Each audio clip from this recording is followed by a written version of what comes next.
Before we get started with this review, I just want to apologize about the delay in the release of this video. It's been a while obviously since the last time I uploaded, but I've had a couple of things to attend to, the most prominent being my imminent return to school.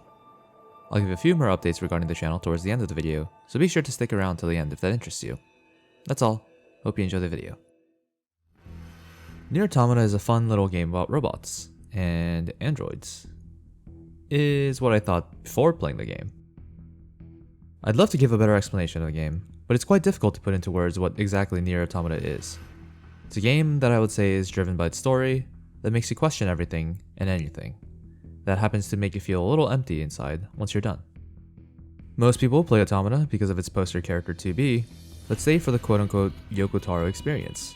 I myself am in the same vein, but I think that my experience with the game was, /is/will be different from the experience that you get if you have played, are playing, or plan on playing the game. I think that's the best way of putting NieR Automata. It's not just a game with a cute little story about robots, it's a whole experience.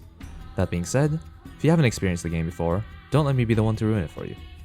There are most likely going to be some spoilers ahead, and I will be proceeding with the assumption that you, the viewer, has played Automata, so proceed at your own risk.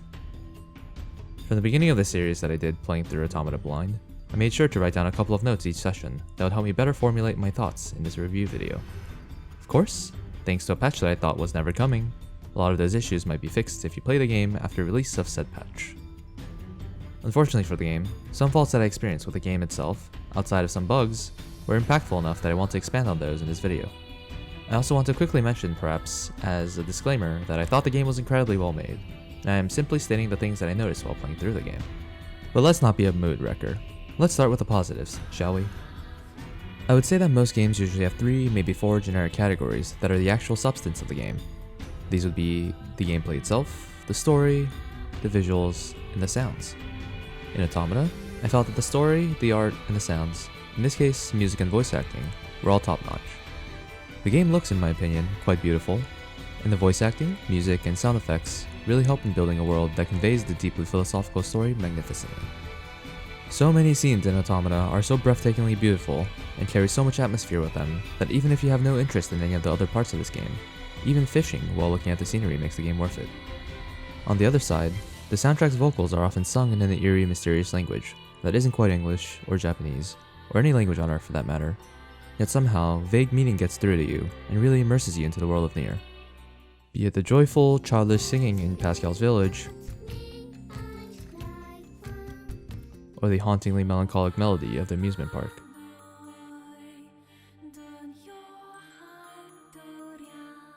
The areas are defined equally as much by their art style as they are by their respective BGMs. Of course, it would be criminal to sing the praises of NieR Automata without mentioning the absolute bombshell that is its story. For me personally, the story took a while to make any sense and really kind of get me hooked, but when it picked up, it really picked up. One thing I'd like to call attention to here is the unique way in which the quote-unquote endings of the game is handled. The game explicitly tells you that the proper way to enjoy the game is to play it again, even after you reach what seems like a confusing conclusion to 2B's tale, and when you do, you start the story in a familiar yet also unfamiliar place, with a familiar yet unfamiliar character. Moving further on, or not depending on your choices throughout Route A, there are the joke endings, which initially have you wondering what just happened, then have you wondering why. But the interesting thing here, at least personally, was how the main endings A through E were handled. It's not unusual for a game, especially a story-driven one, to have multiple endings, but it was a new experience for me playing through the story again from a different perspective. After finishing Route A and moving on to Route B, I noted how interesting it was to play through the same game twice from differing perspectives. From there, moving even further into the game, starting the third playthrough, Route C, was the weirdest feeling. I had supposedly beaten the game twice, but somehow it felt like the story was just starting to unfold, and from there, I was undoubtedly hooked. After ending C, the game enables you to discover the rest of the game by giving you access to precise parts of the story, a feature that I love, because it enables you not only to re-experience specific moments, but also finish off achievements and side missions that you didn't get around to on your first playthrough. I mean, there's even an NPC that sells you achievements if you can't figure out how to get them or don't want to go through the hassle.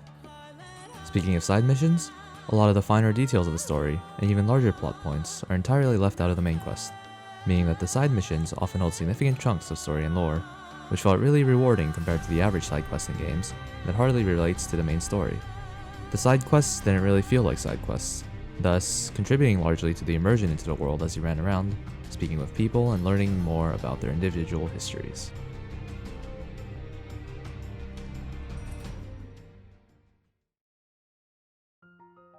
Ending D and ending E, particularly the latter, were what sort of blew my mind after experiencing them, and only after having had enough time to let them sink in has the beauty and intricacy of the story fully set in.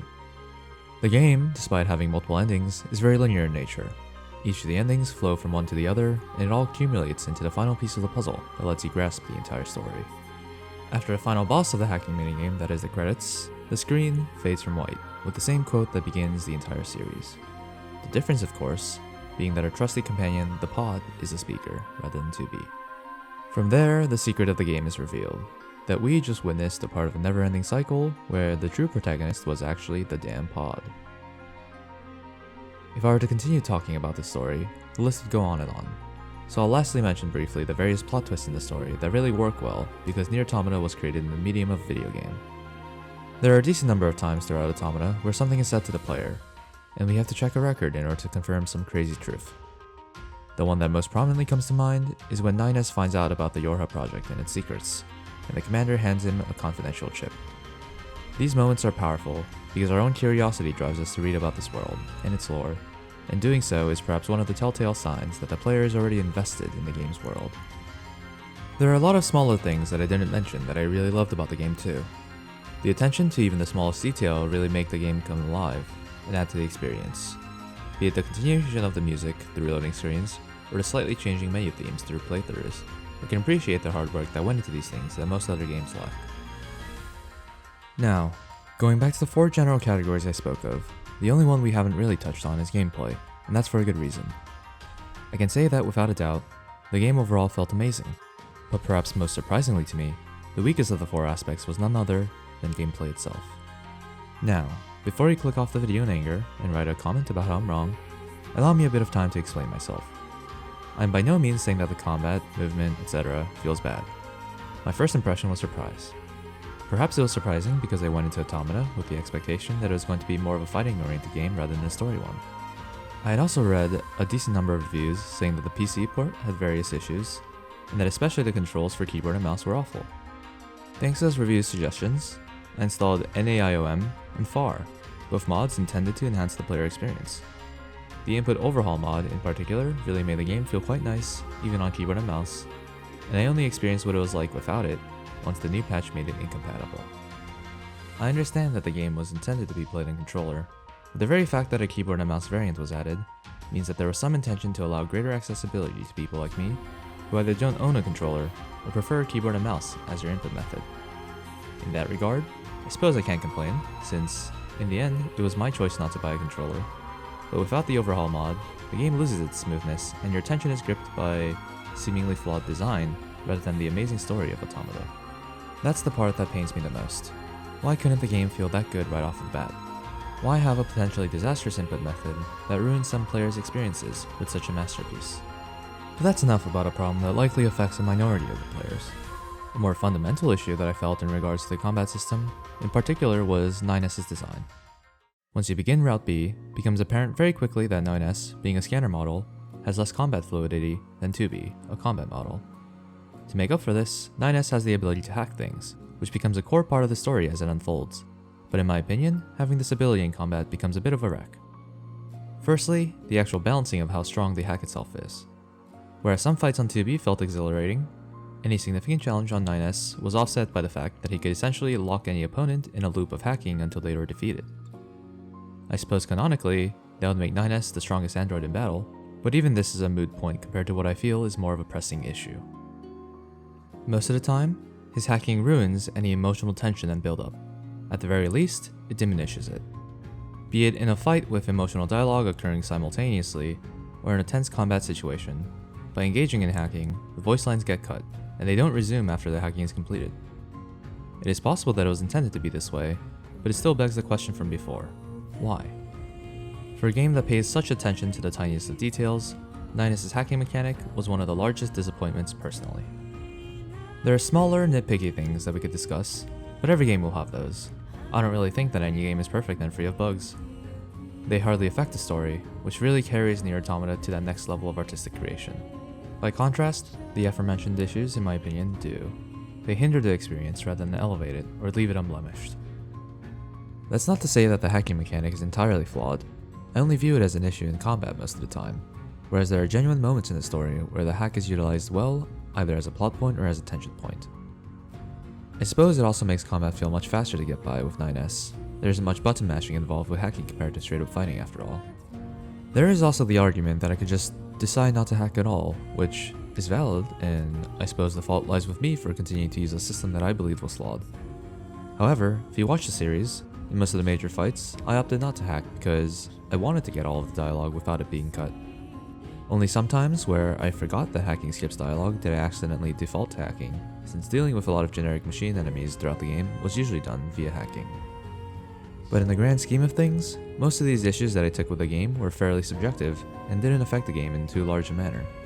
The really well done parts of the game shine far above the imperfections, and it's obvious how much work and love went into creating NieR Automata. I know I'm late to the party, playing Automata in the year 2021, but it really was an experience that can only be described as breathtaking. If you've played it, you'll know the slight bit of confusion and large amount of emptiness that you feel after completing ending E. If you're in the middle of playing it, and for some odd reason decided to watch a review video of it, shame on you for ignoring the spoiler warning at the beginning. Go finish the game, since it'll definitely be worth your time. And if you haven't played it yet, well, maybe go check out the series on my channel where I played through the entire game. It was a pretty fun robot versus android fighting story, art, music, philosophy game about humans. Final verdict is an E out of 10. Thanks for watching.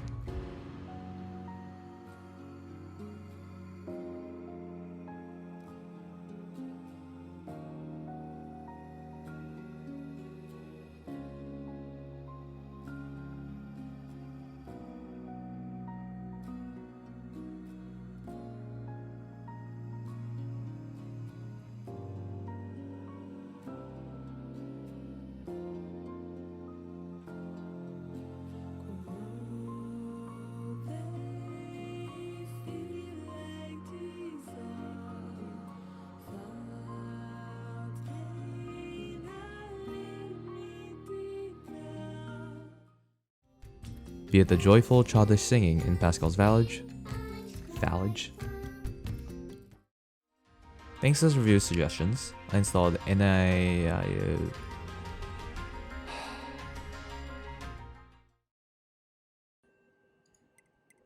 Oh, I feel a sneeze. But now that I said that, of course I'm never gonna sneeze. Never mind.